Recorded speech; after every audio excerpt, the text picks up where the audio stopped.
ఇక చాముండి అయితే సింధూర గదిలోకి వెళ్తుంది. వెళ్ళి "ఏంటి తలుపులేసుకున్నావు? లోపట ఏం చేస్తున్నావు? బయటికి తెలియకూడదనా?" "అంతేలే లోపట ఏం చేస్తుందో బయటికి తెలియకుండా ఉండాలంటే తలుపులు ఎయాల్సిందే కదా!" అని చెప్పగానే భవతి మూతీడ్చుకుంటూ నిలబడుతూ ఉంటుంది. అదే సింధూర లోపట స్నానాలు చేయటం, బట్టలు మార్చుకోవడం అలాంటివి ఉంటాయి కదా! అందుకనే అలా అన్నాను" అని చెప్పగానే భవతి "సరే సరేలే కింద పెళ్ళికొడుకు వాళ్ళొచ్చారు ఎదురు చూస్తుర్రు పద" అని చెప్పేసి ఇక సింధూరనైతే తీసుకొని కిందకి వెళ్తారు. ఈలోపే కింద అందరూ కూర్చుంటారు. "రామ్మా సింధూర కూర్చో" అని చెప్పగానే పెళ్ళికొడుకు సింధూరని చూస్తూ ఉంటాడు. అలా చాముండి, సింధూర, భవతి కిందికి దిగి వస్తూ ఉంటారు. సంటి చాలా సంతోషపడుతూ ఉంటాడు.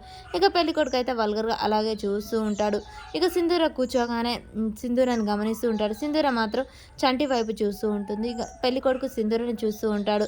సింధూర మనసులో ఇలా అనుకుంటూ ఉంటుంది. చంటి నీ భార్యకు పెళ్లి చూపులు జరుగుతున్నాయి. అలాంటిది నువ్వు ఇలా సంతోషంగా ఎలా ఉండగలుగుతున్నావు? నీ భార్యకు నువ్వే పెళ్లి చూపులు తీసుకొస్తావా? అని చెప్పేసి చంటి మౌనంగా చూస్తూ ఉంటాడు. సింధూర మనసులో అనుకుంటూ ఉంటాడు. సంటి మాత్రం చాలా సంతోషపడుతూ ఉంటాడు.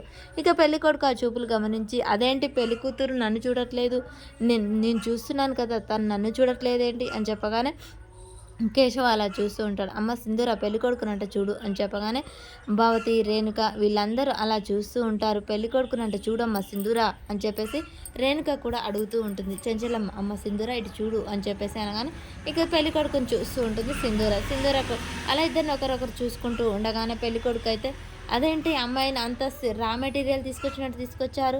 సింపుల్‌గా అమ్మాయికి బొట్టు, పూలు, గాజులు, నగలు, మంచి పట్టు చీర ఏమీ కట్టరా? అలా తీసుకొచ్చారేంటి? అని చెప్పేసి పెళ్ళికొడుకు అడుగుతూ ఉంటాడు. రవిబాబు అలా షాక్ అయ్యి చూస్తూ ఉంటాడు. ఇంక ఇంట్లో వాళ్ళంతా ఒక్కసారి షాక్ అవుతారు. చక్రం ఇంట్లో వాళ్ళంతా షాక్ అయ్యి చూస్తున్నారు. "ఇదేంటండి ఇలా తీసుకొచ్చారు" అని చెప్పగానే చెంచలమ్మ చూస్తూ ఉంటుంది. "పంతులు గారు అదేంటి ఏమీ చెప్పలేదా?"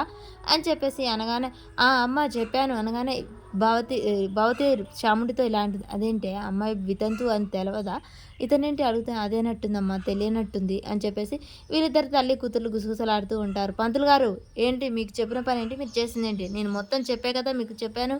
మీరు చెప్పలేదా వాళ్ళకు?" అనగానే అమ్మ చెప్పానమ్మా. "ఇదేంటమ్మా అలా చేస్తున్నారు?" అనగానే "అంటే మేమంతా తెలుసు. మా అబ్బాయికి మెల్లమెల్లగా చెప్దామని అనుకున్నాను. అంటే అమ్మాయికి పెళ్ళయిందా? వితంతువా? అంటే విడోనా?" అని చెప్పేసి అనగానే చెంచలమ్మకు చాలా కోపం వస్తుంది. ఆ మాటలు విన్న కేశవ కూడా అలా అనిపిస్తుంది. ఇక సింధూర అయితే మౌనంగా తలదించుకుంటూ కళ్ళ నుండి నీళ్ళు తెచ్చుకుంటూ ఉంటుంది. "అమ్మ తర్వాత మెల్లమెల్లగా చెప్దాం అనుకున్నాలే. ఫస్టే చెప్తే ఒప్పుకుంటాడో ఒప్పుకోడో అనే ఉద్దేశం మీద చెప్పలేదమ్మా. తర్వాత చెప్దాం అనుకున్నాము" అని చెప్పేసి అనగానే "అంటే అమ్మాయి పెళ్లి కూతురు వితంతు పెళ్లి అయింది. సెకండ్ హ్యాండ్ అనమాట" అని చెప్పేసి అనగానే "అమ్మ ఏంటమ్మా ఇలా మాట్లాడుతున్నారు? మీకు అంతా తెలిసే కదా తీసుకొచ్చారు. ఇక్కడికొచ్చాక ఇలా అంటారేంటమ్మా" అని పంతులు గారు అంటూ ఉండగానే "మాకు తెలుసు పంతులు గారు. కాపోతే మా అబ్బాయికే చెప్పలేదు. పెళ్ళయ్యాక మెల్లమెల్లగా చెప్దాం అనుకున్నాను." "మెల్లమెల్లగా చెప్పేదేంటమ్మా? అంటే పెళ్ళైన అమ్మాయి సెకండ్ హ్యాండా? అంటే ఈమెకు పెళ్ళి అయిందా ఇంతకుముందుకే?" అని చెప్పేసి అతను ఇక వల్గర్‌గా మాట్లాడుతూ ఉంటాడు. "అంటే సెకండ్ హ్యాండే.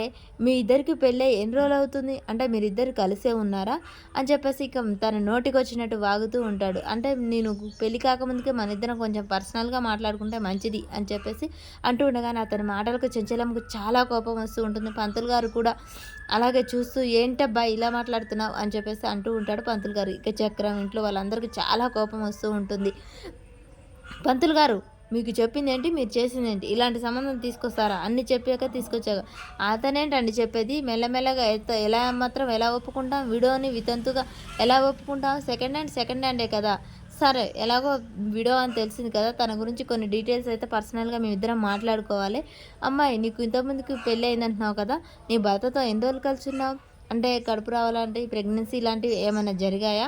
అని చెప్పేసి ఇక తన నోటికొచ్చినట్టు మాట్లాడుతూ ఉంటాడు. ఈలోపే చెంచలమ్మ ఆ మాటలన్నీ విని తట్టుకోలేకపోతూ ఉంటుంది. ఒక్కసారిగా ఆ మాటలు విన్న చెంచలమ్మ అయితే అగ్గి మీద గుగ్గిలంలా అతని వైపు చూస్తూ కాళికాదేవిలా చూస్తూ ఉంటుంది.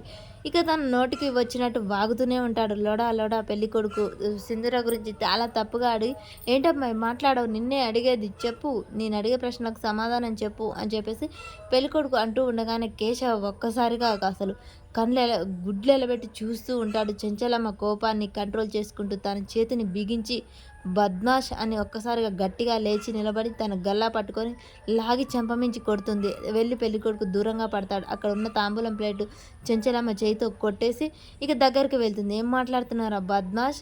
సెకండ్ హ్యాండా? నా కోడలు సెంచలమ్మ కోడలు గురించి అలా మాట్లాడతావా? నీకన్నీ చెప్పే కదా తీసుకొచ్చింది. అయినా నీ నోటికొచ్చినట్టు వాగుతూనే ఉన్నావు, వొర్లుతూనే ఉన్నావు.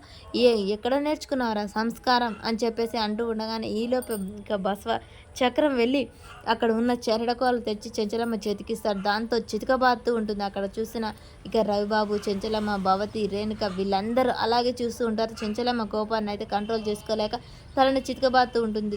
ఇంకా పెళ్ళికొడుకు తల్లిదండ్రులు వచ్చి చెంచలమ్మ కాళ్ళ మీద పడి అమ్మ అమ్మ క్షమించమ్మ తప్పైంది క్షమించు అంటుంటాడు. కేశవ్ వచ్చి ఆగు చెంచలమ్మ ఆగు, ఇక ఆగు వాడిని వదిలేయి అక్కడి నుంచి వెళ్ళిపోని అని చెప్పేసి అంటూ ఉంటాడు. ఈ చెంచలమ్మ కోడలతో ఇలా మాట్లాడతావు. ఈ చెంచలమ్మతో వియ్యం అంటే ఎంత రాసిపెట్టి ఉండాలన్నా తెలుసా? వినయ, విధేయత, గౌరవంతో మాట్లాడాలి. అసలు నువ్వు మాట్లాడిన మాటలో పోయే మాటల్లో అది లేదు. ఇంకొకసారి నా కోడల గురించి తప్పుగా మాట్లాడితే నాలుక చీరారేస్తా. మొగుడు చచ్చిన వాళ్ళంటే నీకు అంత చులకనారా? చెడిపోయిన వాళ్ళు అనుకుంటున్నావా? పుట్టెడు బాధల్లో ఉంటారా అందరూ. అలాంటిది నువ్వు ఇలా మాట్లాడతావా? నాలుక చీరి తెగగోస్తా. ఇంకోసారి ఇక్కడ ఇటువైపు వచ్చిన ఇంకో సంబంధానికి వెళ్ళి ఇలా మాట్లాడినా అని చెప్పేసి ఇక చితిక బాధి వెలగొడుతూ ఉంటుంది. రవిబాబు అయితే సంతోషపడుతూ ఉంటాడు. చెంచలమ్మ చాలా ఆవేశపడుతూ ఉంటుంది. మరి ఇక రవిబాబు ఇదే ఛాన్స్ అని వెళ్ళి చేసుకుంటానని అడుగుతాడా? అసలు ఏం జరుగుతుంది అనేది మనకు ముందు ముందు ఎపిసోడ్లో తెలుస్తుంది.